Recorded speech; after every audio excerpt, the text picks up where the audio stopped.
It is not your place, Mr. President, to confirm or deny the right of the Iranian people to call who they trust. Period. The regime has lost deterrence, it has lost regional confidence, and it has lost the myth of invincibility. But the IRGC still has guns, of course, prisons, money, networks. Wait a second. Wait. Are you saying that I shouldn't ask, are the plans enough? The future is not going to be like the past, which tells you what we knew as Islamic Republic is dead. I don't think that there is a way to let this regime live longer. But people of Iran don't owe you anything. If anything, you owe the people of Iran for sacrificing their lives, their children, for victory. Don't underestimate the power of the people. I place my bet there. The victory is near.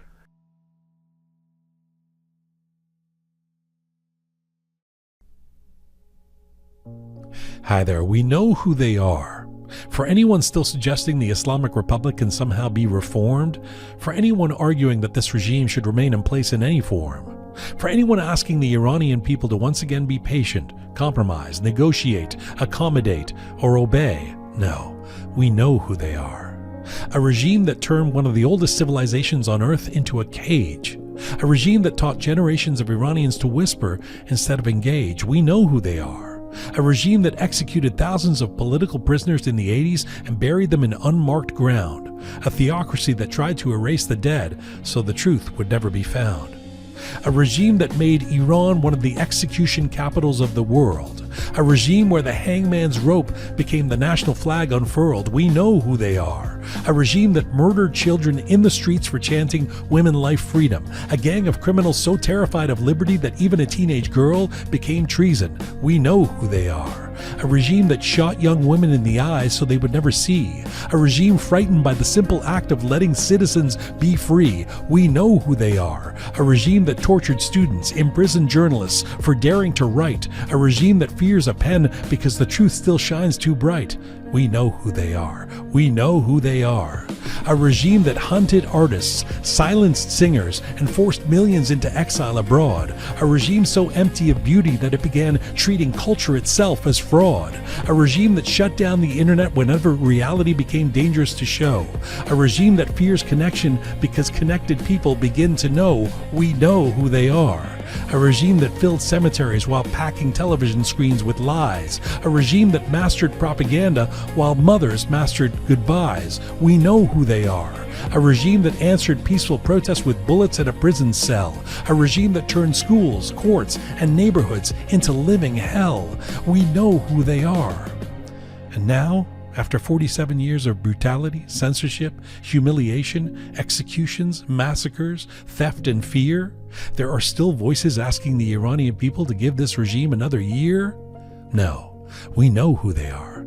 The Iranian people already gave them a generation, and another, and another, and another nation. We know who they are. And once you know who they are, you cannot ask people to quietly kneel before their despair. You cannot ask a nation to unknow what happened there. We know who they are. And that is why this fight is still alive.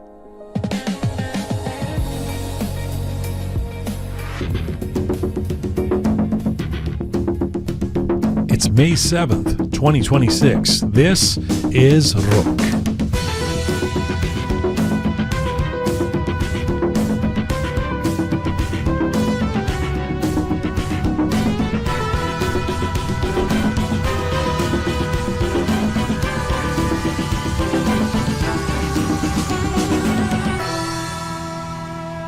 Hi there, welcome to episode 437 of Roqe Iran Rises. I'm Jian Ghomeshi. Hello to you from Toronto, Canada. Salam Dostan Aziz. Durud ba shoma. Hope you are doing okay. Wherever you are tuning in from around the world, we appreciate you. This is the 33rd episode in our Iran Rises series, this one entitled The Lion and Sun Revolution, Stalled or Still Alive? Now, once again, events inside Iran and around the Iranian diaspora are moving at a breakneck speed. So we should note, as we do, that we are recording this episode at approximately 3:30 p.m. Eastern Time here in Toronto on this Thursday, May 7th. That's around midnight in Iran. And as always, we're sharing perspectives and conversations as up to date as humanly possible. So we'll do our best. Now, just before we get going, if you appreciate our independent programming and or you want to support us, you can do so on YouTube. If you're listening to us on one of our podcast platforms, you can switch over to YouTube. If you're on YouTube, you're here already. If you like what we do as alternative independent media, just hit the super thanks button there on YouTube. Super thanks, and you can contribute to keeping Roqe alive and thriving. Any amount is appreciated. We appreciate you. Now, coming up on this 437th edition of Roqe, as the revolutionary movement against the Islamic Republic enters a more uncertain and psychologically complicated phase, a difficult question is beginning to emerge for many Iranians around the world. Has the momentum toward regime change slightly stalled, or are we simply in the messy, painful middle chapter that so many revolutions pass through before history turns again? On this edition, we want to have a sharp and timely conversation about morale, about media narratives, about fear, exhaustion, propaganda, leadership, and whether supporters of the Lion and Sun Revolution should actually feel any discouragement right now. Joining me from Los Angeles, Bijan Kian, and from London, journalist and filmmaker Pantea Modiri. Looking forward to this conversation. Let's get to it. All right, let me tell you about Stellar Law. Today's episode of Roqe is brought to you in part by Stellar Law. Stellar Law is a boutique litigation firm based in Toronto, founded and led by Rana Nosrat Panah. So this firm represents businesses and professionals in commercial and contractual disputes, particularly where relationships have broken down and the consequences are significant. Stellar Law's practice is grounded in careful analysis and strategic decision-making. Much of the work involves contract disputes, shareholder conflicts, complex business disagreements that require both legal precision and practical judgment. Rana and her team are known for approaching these matters with clarity, with focus, and a deep understanding of what is at stake for their clients. So for those navigating serious disputes with real commercial impact, check out Stellar Law at stellarlaw.ca. Stellarlaw.ca. Thanks again to Rana Nosrat and the team at Stellar Law. And if you are Iranian, do note that Stellar Law operates in both English and in Persian. If you prefer to deal in Persian, thank you, Stellar Law.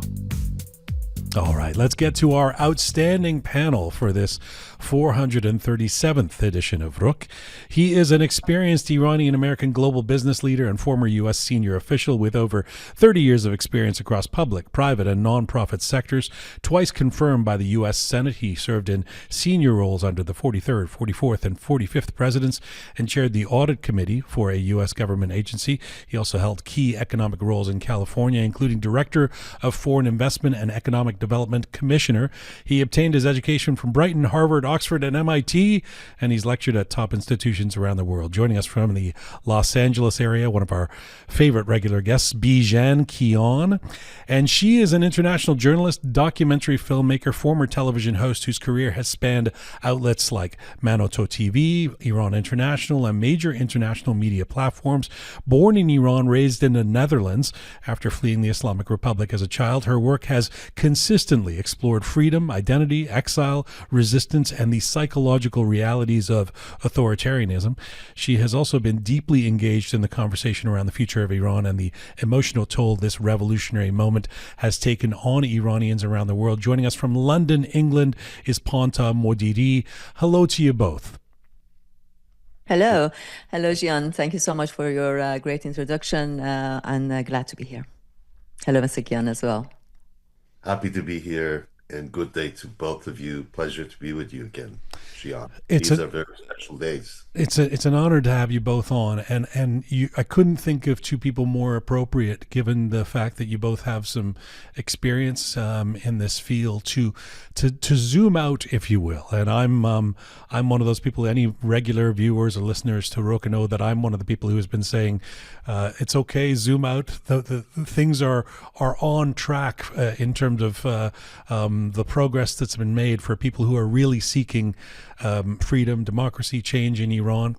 But I thought I would zoom out today because it's been almost exactly 4 months since those horrific massacres in the streets across Iran on January 8th and 9th at the hands of the Islamic Republic regime. 4 months. And in the aftermath of that, with, as we saw, millions of Iranians having come into the streets, and then with the start of the war and the killing of figures like Khamenei and Larijani in the beginning, there was real hope, it seemed, and perhaps expectation that change was imminent.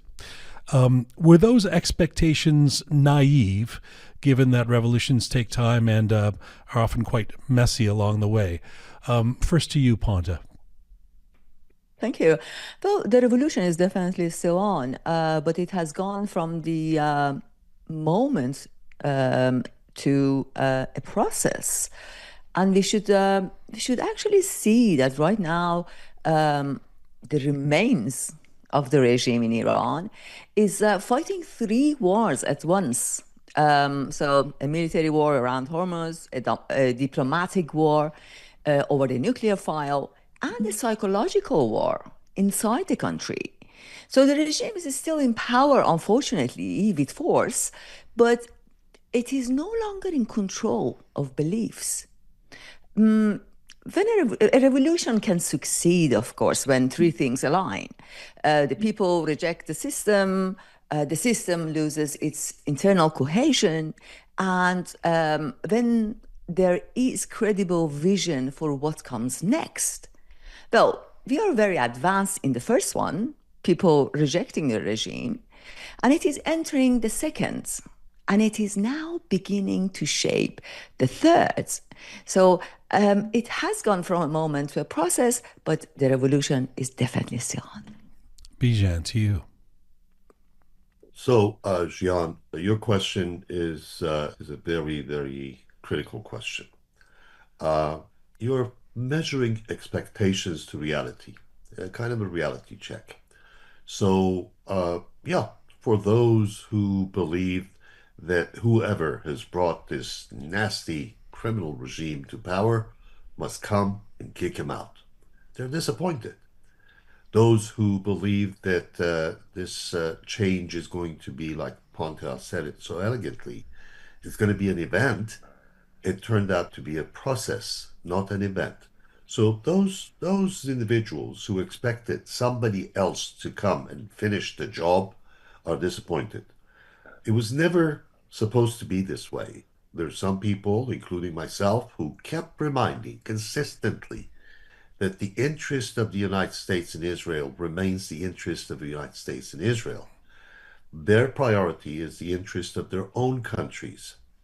Freedom for Iranian people might have an impact indirectly on their goals, but it's not their objective.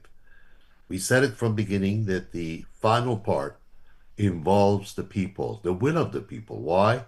Because Shihan, you and I know, and Pantel knows very well as well, and of course our viewers know clearly that 74 years ago something happens that still is being debated, and the foreign powers have no appetite to have their fingerprints on anything that would be followed by a mess. So um, they won't do it. They will not do it. One. Two, they will not call it a war. Listen to Trump. Trump calls it a limited military operation. And, they're disappointed. The other group who understood these realities are not disappointed. Like Ponta, they're saying this is a process. It's been horrific. They've killed a lot of people. This is not minimizing what has happened. But people of Iran are not done. This is what you need to really, really unpack for people to understand. Okay. This is a victory for the Iranian people. People who are disappointed need to remember within minutes, something that no one thought would happen so easily, eliminating the real head of the snake within hours. Okay, Within so minutes. So, two brilliant answers. I expect nothing less from both of you to that opening salvo.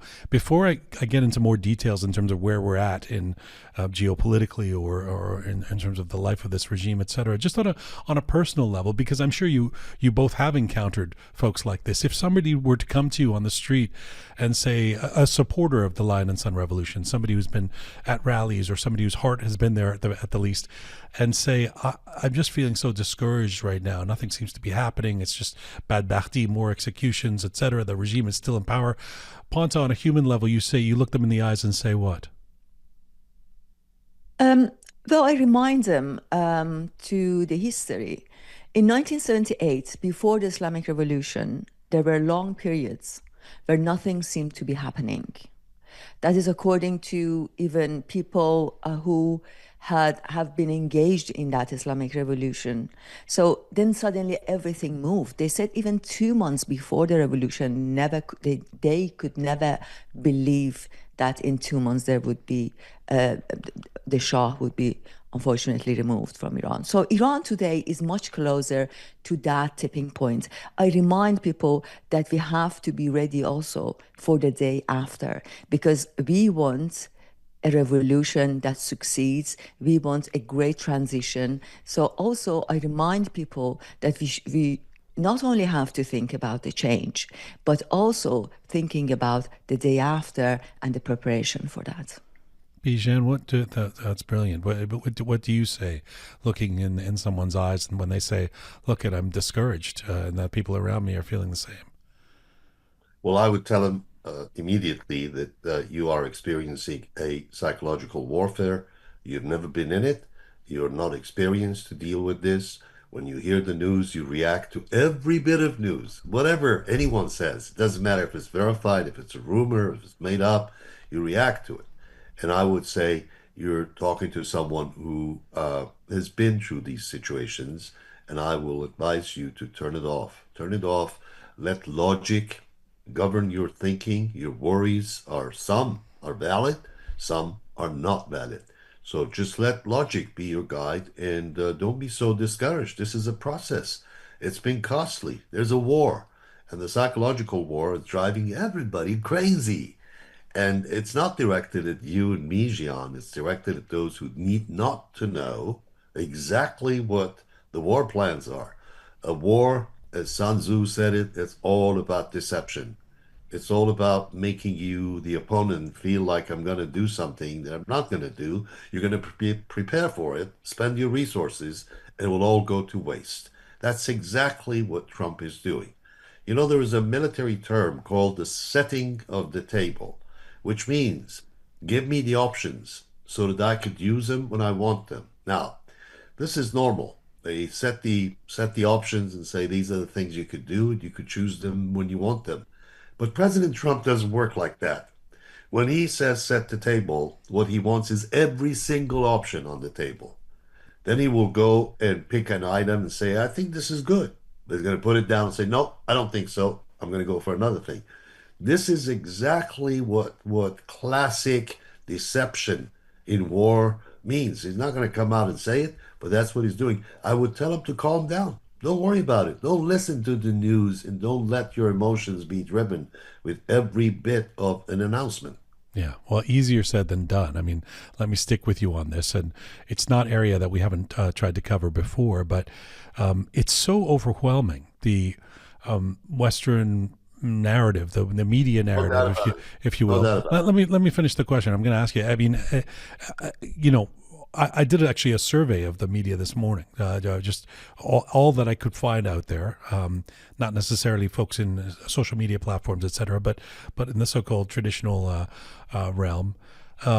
It's almost unanimously negative in terms of, the war is a failure, the initiative was wrong, things are at a quagmire, a stalemate that nobody's winning, the revolution is fading, fragmenting, or exhausted. I think I saw one interview on an outlet called the Free Press where the guy was making a good case for why things are actually on track, et cetera. Why do we... I mean, that is quite a daunting, as you call it, psychological warfare narrative to have to face for ordinary people. Why is it so overwhelmingly that way, Bijan? Well, I'm no expert in psychology, but I have seen psychological warfare in play, and I've been in circles where, in the academic circles, it's discussed in depth. So, what happens is that you are worried about things you don't know. The overwhelming majority of people are right to be confused, are right to be negative. I sympathize with them. I only try and interpret them in some, in my view, logical way. See, when you worry about things that haven't happened, or you worry about things you don't know, what you're doing, in effect, is creating disaster in your brain, and you deal with it. And that's what's happening. These aren't just words. I mean, these are real feelings. When you hear that, there's going to be a ceasefire, you say, oh my God, the war is over, the Islamic Republic won, America gave up. No, no. What you don't know is that 24 hours later, it may be violated. There's no ceasefire. What ceasefire? How could you have a ceasefire and a naval blockade? A naval blockade is actually a military action. So I think definitions, I think perceptions, feelings are overwhelming logic and reality. And that's what I see. You're right. I'm sorry to interrupt you, but I was so anxious to tell you you're correct. The fact that I'm explaining this or responding to it from my perspective does not negate the fact that people are negative. They're negative because the definitions are not correct. Their perception of what's happening is not correct. They don't know a lot, and they think they do, and they conclude and they get worried. That's what I think, right or wrong. Ponta, same question to you. You've been in media for years, and you must have an interesting perspective on this. Why is it so lopsided? I mean, if the three of us, or many folks who've been observing this, can look at it and at least see the perspective of, well, the regime is deeply weakened. If we, went back 6 months ago and said all of these things are going to happen, and including the top brass being taken out, and the weakening of the military infrastructure, and millions in the streets, and all of that we would actually see this as progress, as some kind of imminent change. Why, if we can see that, does seemingly most of the Western media or pundits speaking with the big platforms not see that? That's a very good question, actually. The public opinion of the Western world is around, they think it is cool, it is progressive to be against war. So they don't count what is the situation. They don't look at it. They are against war, whatever and however the situation is. And I think that is exactly the mentality and the mindset that makes Iranians suffer, that makes Trump say a deal is very possible after talks, while Iran says it is reviewing the US proposal, the one-page memorandum. So, and Macron is calling for all blockades around Hormuz to be lifted, while moving its carrier group closer to a possible French-British defensive mission. But this is all a bit mixed up because of the public opinion in the countries. And of course, the war is, of course, hurting everyone economically in this world as well. I'm sure you in Canada are seeing the fuel prices going higher, the grocery shoppings here in London is the same. This is the regional shipping, European security, oil prices, and all these are, and the regime survival are all tied together, unfortunately. So I'm speaking from London, and here the Iran crisis is no longer foreign policy, though. This is right now a domestic economic issue, if not a security issue. And British consumers are already being warned about the prices, inflation, and energy bills. So there were even proposals to cut speed limits to reduce oil demands. That tells you something. That tells you that the Islamic Republic has turned its own survival crisis into a cost of living issue for ordinary families in Britain. And what can a Western politician do? Yeah, they are just going along. They need their voters, and that's the issue, I think.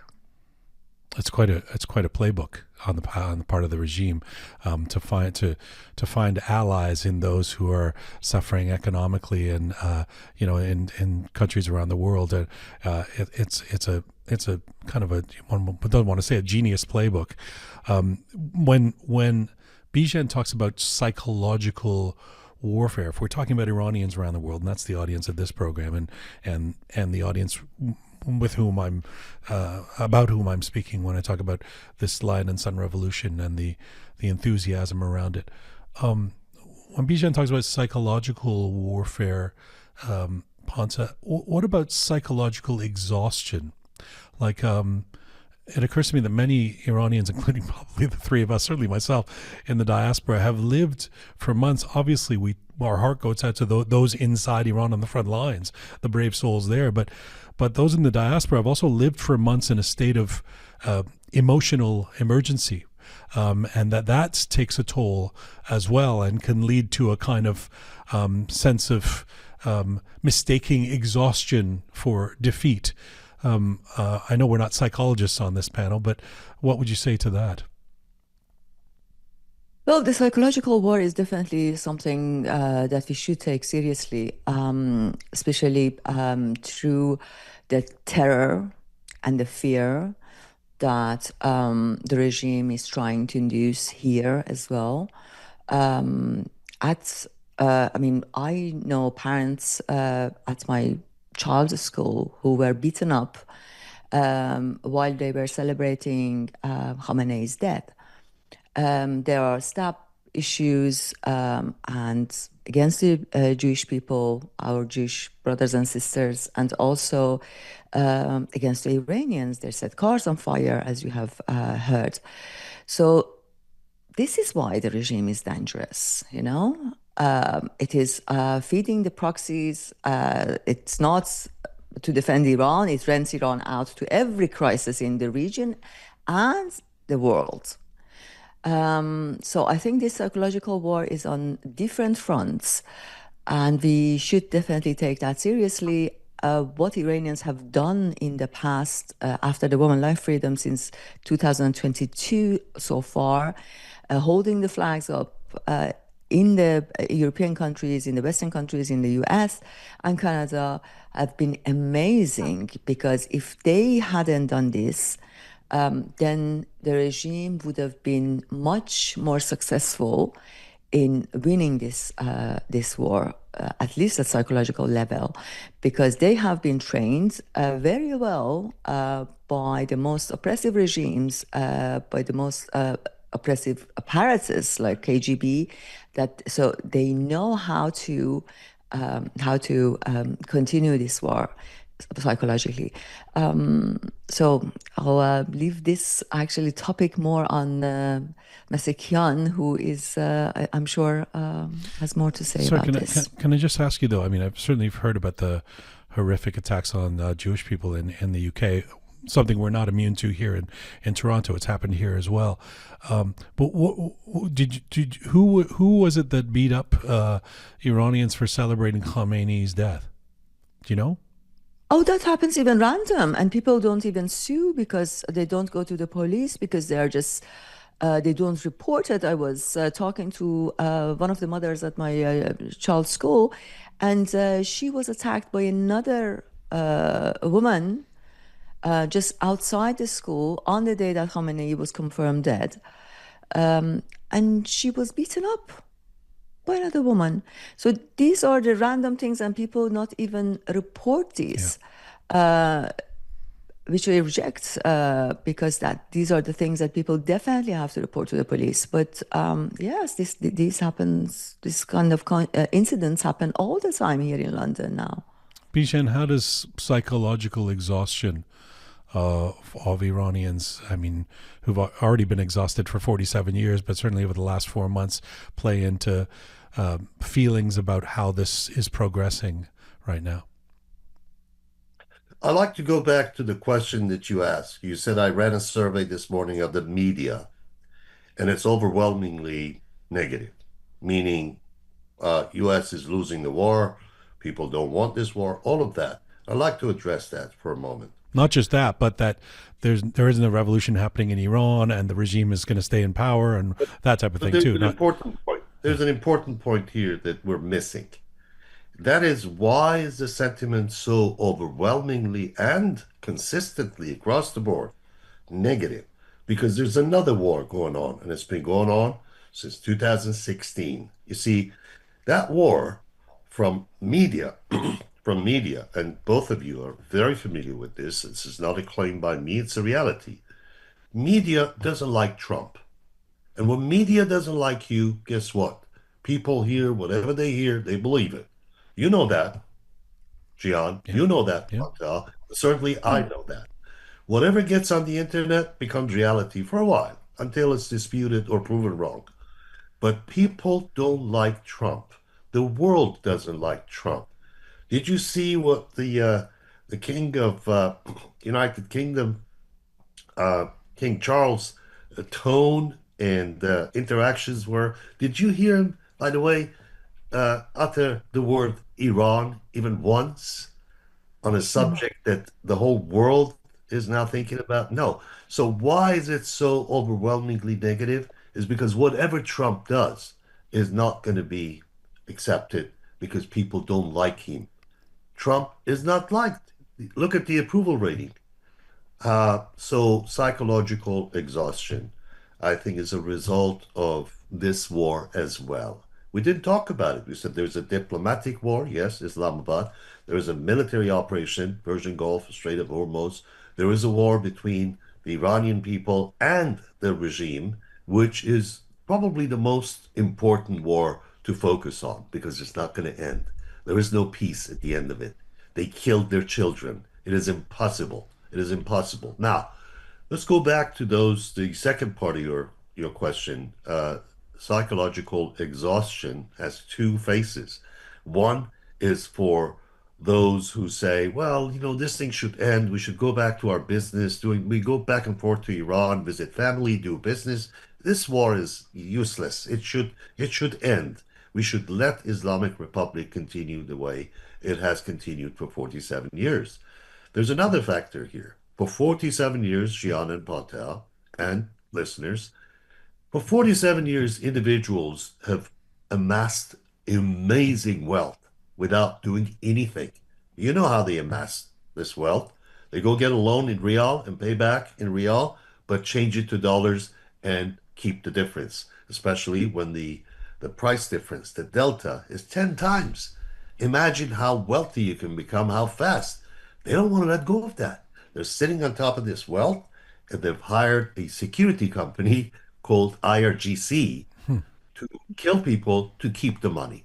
That's what's happening. It's not sustainable. I don't believe I don't believe you can analyze this war between people and the government without understanding this sea of blood between the government and the people. That war is not going to end ever unless there's an end to Islamic Republic. Now, I'm going to let out a little bit of a secret. I'm not supposed to talk like this, but I know that the ultimate goal for the United States is to permanently get rid of the threat of Islamic Republic. We're done negotiating. There is no negotiations. There is no negotiations. This is all a facade to make sure that everything is justified. Look at the Islamic Republic. Is this the same Islamic Republic you knew about a year ago? Is this the same Islamic Republic you knew before January? No. This is a different Islamic Republic. That's why Trump is so confident that the regime change has taken place in Iran. I don't believe regime change has taken place in Iran. But those are the reasons, those are the indications. Perhaps the psychological exhaustion can be balanced with, we're at war, with psychological warfare. So, you know, uh, As somebody said, if you can't take the heat, leave the kitchen. This is not the arena you need to concern yourself with. Don't try and, forecast what's going to happen tomorrow. You won't be able to. The moment you think you know what Trump is going to do, you're wrong. But Bijan, just to clarify, are you saying you are 100% confident that there will not be some kind of deal, quote unquote?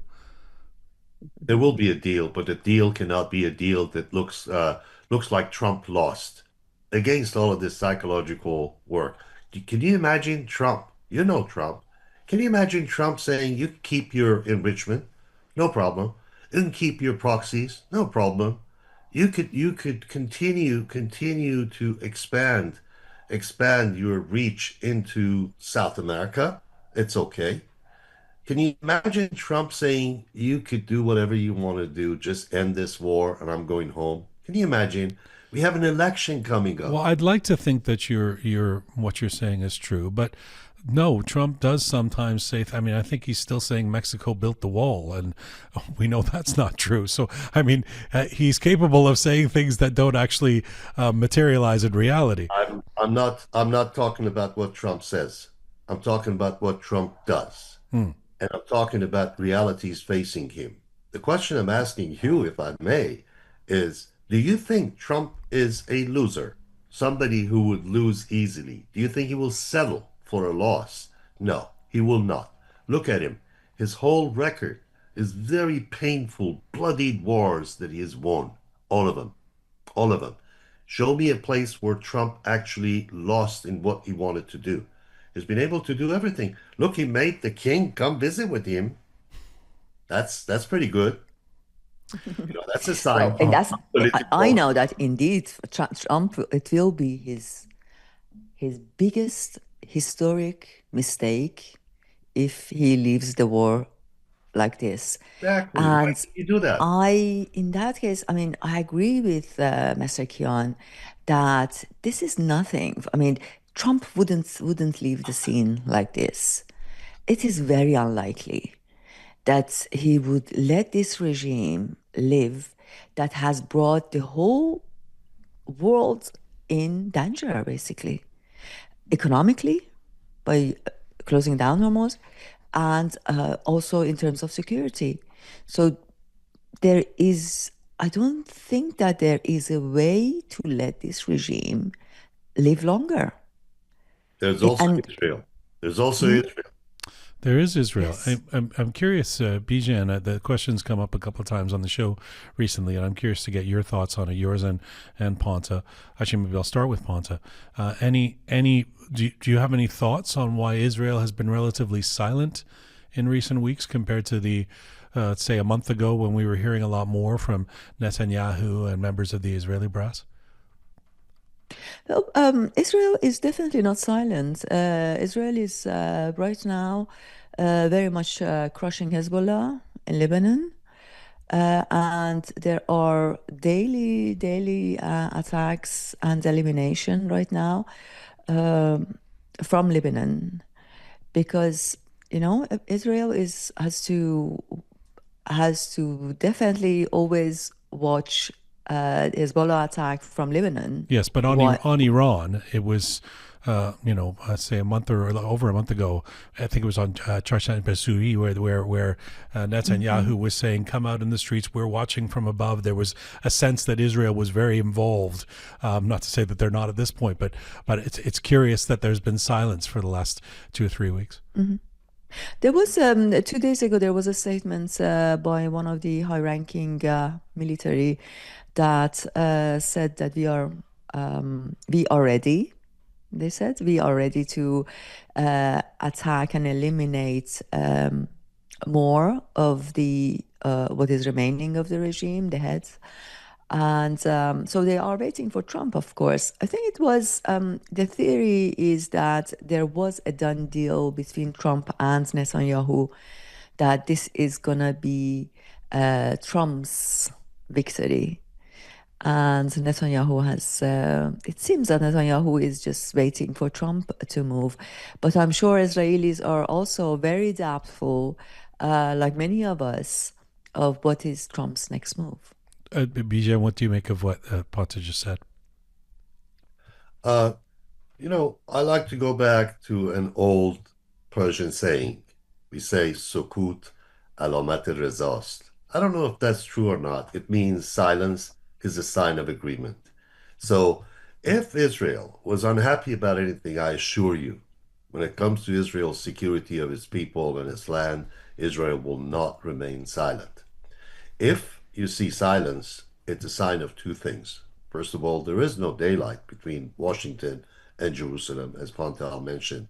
There is a tacit agreement in place of who is going to declare victory, who's going to say all the words, who's going to be doing the jubilee, not Netanyahu, for many reasons. We can talk about that. But the reason Prime Minister Netanyahu is silent is because he likes how things are moving, and whenever necessary, he will remind the world that the interests of Israel are different from the interests of the United States. And while the United States may tolerate certain things, Israel does not have neither the appetite nor the ability to tolerate those things. So, why is Netanyahu quiet? Is because things are going his way. How are things going his way? He knows he's counting on that moment when the people of Iran are ready to be able to take control. And this regime is now getting down to a point where the future is not going to be like the past, which tells you what we knew as Islamic Republic is dead. Now, we could join the Trump haters and say, Trump started the war is bad, Trump is bad, so I'm going to be negative about it. It's not done yet. We're not done yet. This is a war, and whoever expected a swift action, as you referred to it, either didn't know or, Yeah, wished for things that are not practical. yeah, We're not done yet. yeah. So And even Pantea, when you were it's been talking about silent too long. and even Ponta, when you were talking about the 1978-79 revolution, and the gaps that existed in between actions happening and the final, well, I mean, the overthrow, if we can call it that, by early 1979, that's considered a very fast revolution. That's considered something that was happening at epic speed. The patience is in order. I do want to come back to something that you said, Ponta. I think both of you talked about fear. And if somebody would ask me the question that I posed to you both about whether the revolution is stalled, so to speak, I would say, well, what would be the evidence? Because despite maybe a reduced visibility of street protests, what we're seeing is a regime that is gripped with wanting to reinforce and export fear, which is not the hallmark of a regime that feels secure. I mean, we're seeing executions and arrests and internet suppression and military paranoia and escalating repression. Regimes usually don't behave this fearfully when they feel secure. Do they, Ponta? Absolutely. Yes, you're absolutely right, Jian. This is a regime that has thrown everything at its own people, from live ammunition and all its crackdown apparatus to its ridicule means. The pink show, remember, with Kalashnikov and moreover this invisible hereditary supreme leader, Mustafa Khamenei. Have anyone seen him but on the cardboards? No. But right now, I think we have to push internationally more. At the moment, we have to push that any deal that reopens Hormuz but leaves Evin prison full is not peace. It is a business arrangement with the prison system. We should tell this to the world, because eventually, even for the Trump to continue and finish the job, he has to convince its voters. He has to convince Americans. So what we are seeing right now, people are resentful. They are full of hate. Every day at sunrise, at their doomed prayer time, they are executing our bright, courageous young lives. So when diplomats say de-escalation, my question is, de-escalation for who exactly? Tankers or prisoners? And this is what we should tell the world. They should know And I think, well, yes, the war has indeed weakened, to continue on what's the war issue, has weakened the regime militarily, psychologically, and symbolically. But weakened does not mean finished, as we see. The regime has lost deterrence, it has lost regional confidence, and it has lost the myth of invincibility. But the IRGC still has guns, of course, prisons, money, networks, and of course, fear, Jian. So the danger is this: the regime is at the moment much weaker, but it is also more violent at the same time. So, but will Iranians come back to the street? Is your question actually with this fear? I think Iranians never truly left the streets. The form has changed. You see the rooftop chants still, resistance, and of course the woman. You see that woman defying the hijab still, and workers refusing to work. But mass uprising needs three things: a trigger, a crack inside the security forces that everyone is waiting for, and a credible sense that the day after will not be chaos. That is why transition planning matters. And I think fear will definitely vanish if we can convince people that there is a day after revolution, that they are looking forward, that there is indeed safety, prosperity, continuity in the economy. I think we have Ponta, do the you time is we have to emphasize on the economy right now for people to move. Yeah. that I mean that raises another difficult question, which is whether that transitional acuity is happening. I mean, the morale also might be connected to this. I mean, are you seeing the coordination, the structure, the strategic leadership in the opposition movement that you believe would be required to inspire Iranians around the world? I think we don't have, well, the media is right now reporting, so we are unfortunately very reactional. We are reacting to things all the time. We have to move right now, at least a coordinated group has to work coordinated on the day after, on the first 60 days. Because, Jian, don't forget that revolutions, transitions can fail. Even this regime can collapse, but then we can suddenly enter a chaos, a period of chaos, and we don't want that. So that's why, indeed, And is well, is the whether they crown are prepared enough. is the crown prince's plan not enough?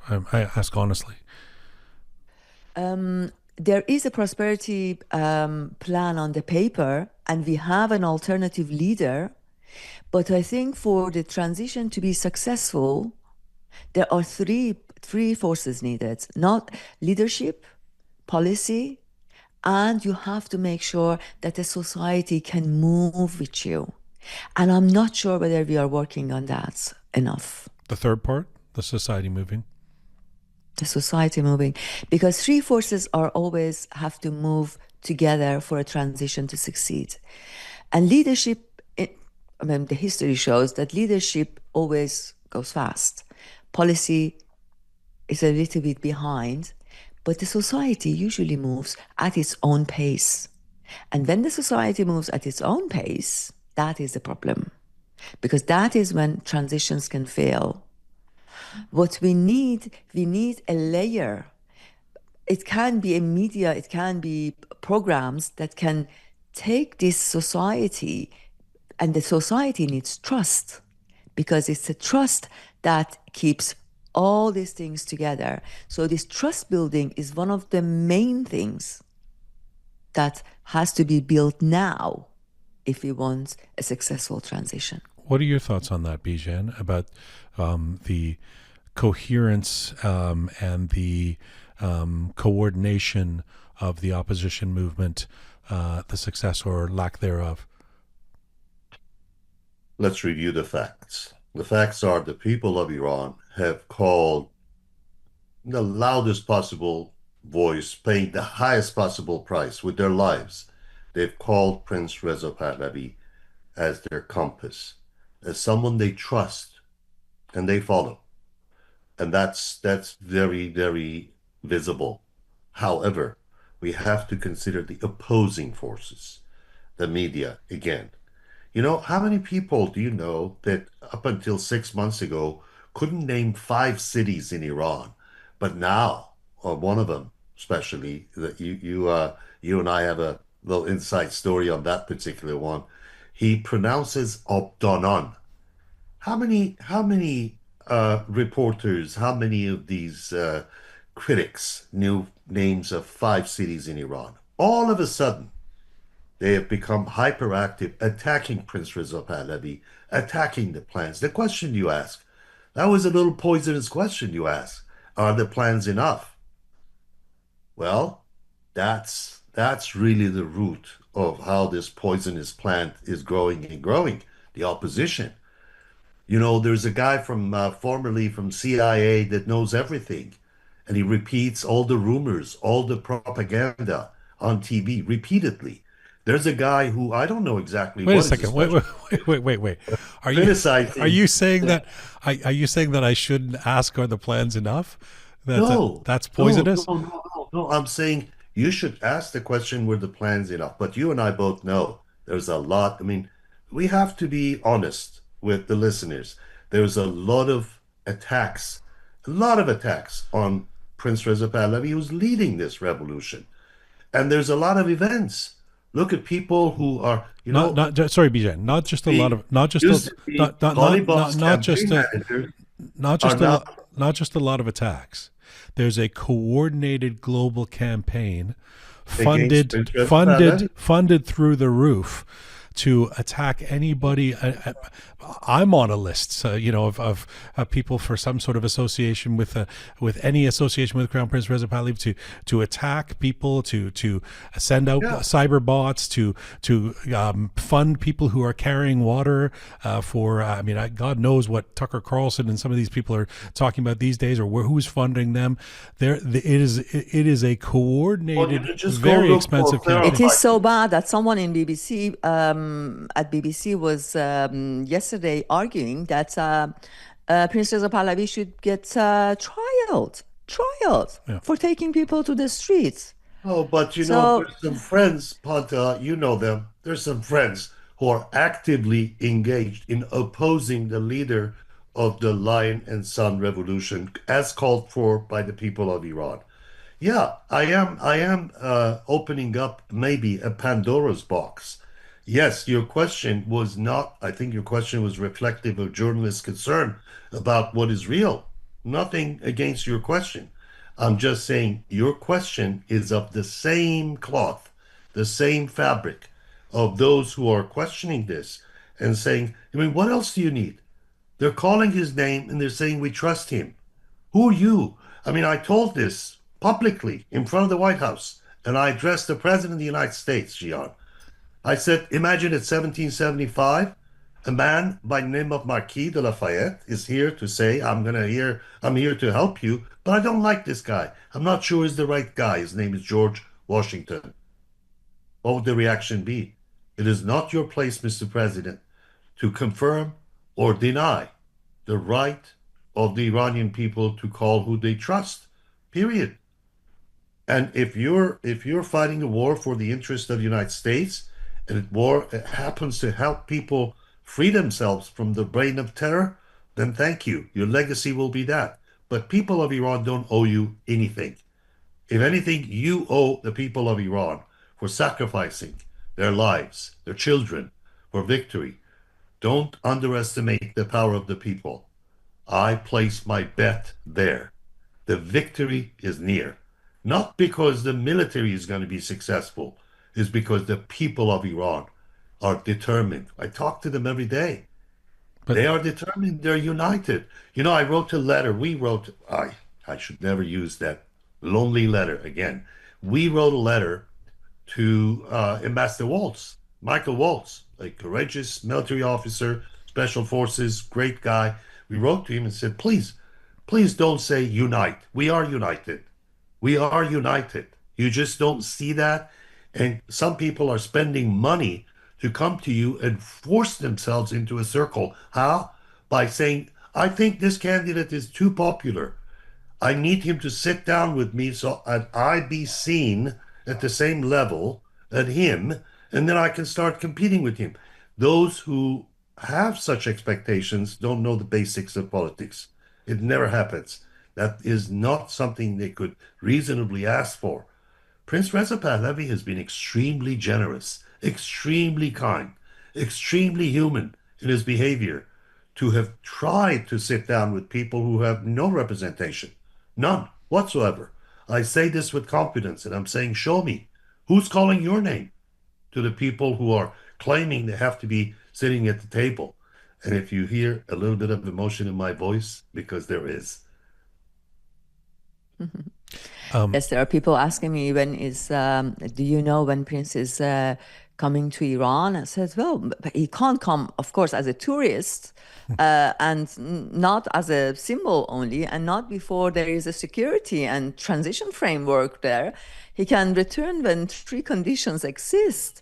The regime's center should be broken, airports and key institutions, and a transitional authority that can at least guarantee some order. So his value is not nostalgia. No, his value is indeed recognition, continuity, and the ability to help turn the energy into a state building process. And back to your question, well, when we are talking about, I think it was a completely valid question.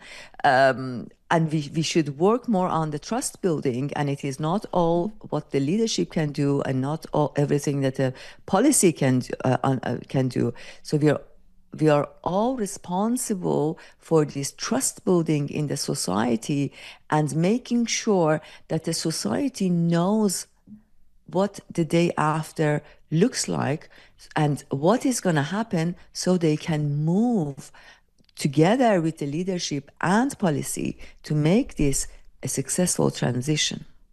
Yeah. First of all, Pantea, do you ever have two conditions or four conditions? Because there's always three. You've got a list of three conditions on everything, and it's brilliant. But I'm waiting for 4, 5, 2. There's always three. I came up with the 4 and 5, Jian. We balance each other. If I can just gently step into Bijan's Pandora's box, I think for me, because I think this is a really important conversation to have in terms of, I actually think it's maybe I didn't quite understand Bijan, but I think it's maybe the inverse of what you're saying, in the sense that I think, first of all, I do believe that there should be acceptance of Prince Reza Pahlavi as the transitionary leader. I've been very clear about that for months, and I think for exactly the reasons you've talked about. His name was the name that was called. Give me another name. There isn't one, and so this is who we should all get behind, whether you're all in terms of this is who I want them to be the leader forever, or if you're somebody who thinks, we need a transition and this is the right person. Exactly. But I think within that, asking questions around, well, is this the right plan? I actually think some crowdsourcing of the Iranian people around the world isn't a bad thing to be. I don't think, because we don't want to reinforce some sort of structure at the beginning that's top down, that everything that the team of Crown Prince Reza Pahlavi says, everybody just has to accept without questioning. So I don't ask the question just journalistically, but I think it's fair to, within that camp, say, okay, is this plan good? Could anything be added to this? That's where I was coming from as well. Is that not valid in your view, Bijan? You see, if you criticize something to make an improvement on it, that is a very admirable act. If you join that organized campaign to target Prince Reza Pahlavi for the reasons you mentioned, and a lot more reasons that I can add to it, then perhaps you either don't know what you're doing, or you're damaging your own interest. You have to be patient. Of course, every step has room for improvement. And if you stop people at any point in their progress and say, you missed the spot. You didn't do it right. You could do it better. Get more consultants, expand the group. They're doing all of that. They're doing all of that. And yes, mistakes are part of the process. You cannot claim that I started doing something and I did it perfectly the first time. That doesn't happen. That's not reality, especially in politics. Things change. Give it some time. And also, key question, ask, what can I do to help? You know, Kennedy's line, I think, is eternal. He said, ask not what your country can do for you, ask what you can do for your country. I know it's a cliche, Jian, but I think it's a good thing for all of us to remember that when we don't like something, ask yourself, what can I do to help? You can't sit aside, do nothing, and criticize everybody else who's doing something. A mentor of mine once told me, Bijan, if you want to avoid criticism, say nothing, do nothing, be nothing. So that's a choice. Bijan, to be That's a clear, choice. to be clear, I'm always excited when you quote non-Republican presidents. It's very exciting. Oh, I have a picture of Kennedy in my office. I think Kennedy and Lincoln paid the ultimate price. So, Fair I enough. mean, who did that. Fair So, enough. I, I I have respect. a final question for both of you. But to Ponta, did you want to add anything to this? Just because I sort of steamrolled ahead with Bijan there. Go ahead. Thank you so much. As Iranian, as an Iranian, and as the voice of many Iranians um, who wants for me to pass this message to the Western politicians, is that Iran does not need saving by the world. Iran needs the world to stop saving the regime. Yeah. So the Iranian people Almost as indeed good as have Kennedy's courage. quote. Almost as good as Kennedy's quote. That's Right. well, let's make that iconic as well. Thank you for that. That's an Thank important you. reminder. A final question to both of you, and let's return to the beginning of what this conversation was about. If it sounds like there's general agreement around the table that this is not the end of the revolutionary movement, and I thought the process that will hopefully, thankfully, mercifully see the end of this murderous regime in Iran. Uh, if it's not the end, what phase do you believe that we're in now? Ponta, to you, and then a final word to Bijan. What phase we are in now?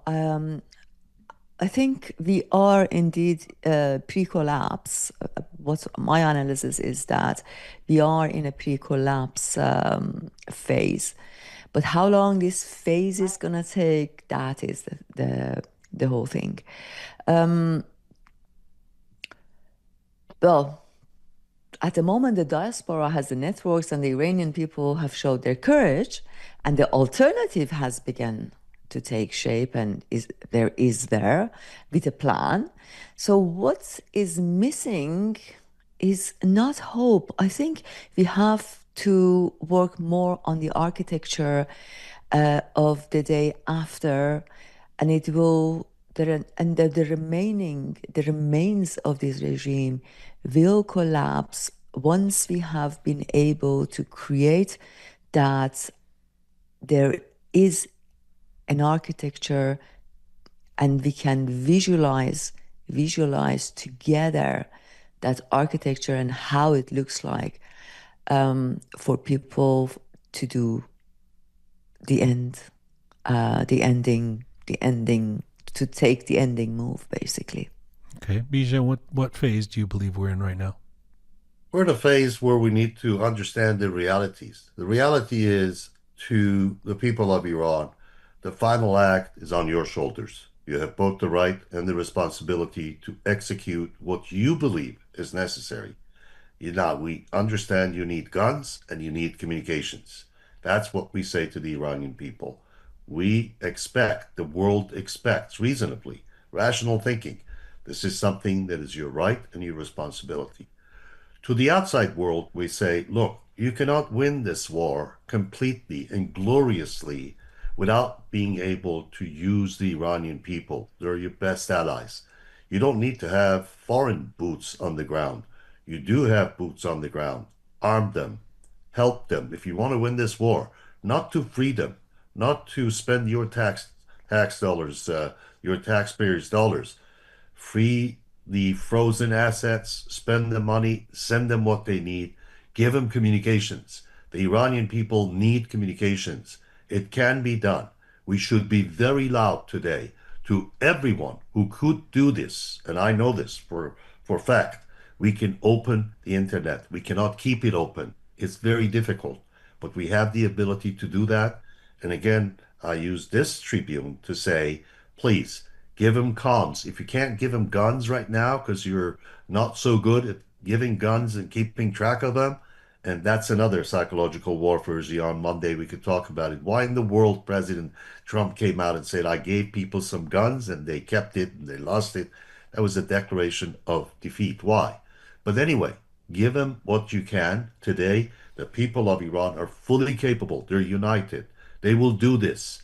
And, stop this endless diplomatic dance unless you're doing this to deceive the world and the people. But, final word, the people of Iran are victorious. They have selected where they want to get, to the ballot box. They have a compass, that's Prince Reza Pahlavi.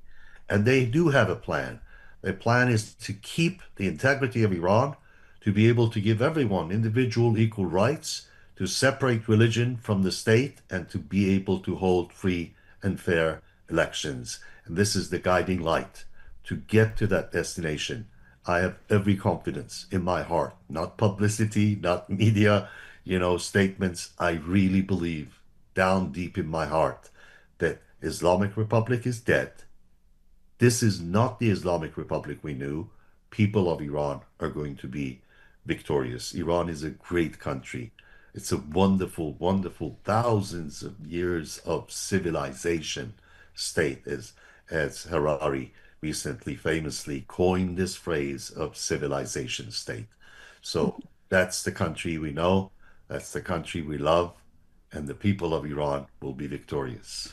Jian. It's always a real a pleasure and an education to have you on, Bijan Kian. Thank you so much, as ever. I'm not going to stop bothering you to keep coming on the program. We love it so much, and so does the audience. Pantea, it's been a real, really, really precious and appreciative to have you on this program. We've been hoping to make it happen for a while, and I hope you won't be a stranger. We can have you back on soon again. Thank you, Jian. Thank you. It was a pleasure to be here, and thank you for having me. Thanks. Yes, I enjoyed listening. Thank you so much. It was lovely to be here with you, Jian, and Mr. Kian is always, of course, a blessing. Merci to you both. Thank you so much. Khodafis. Khodafis. Payande Iran.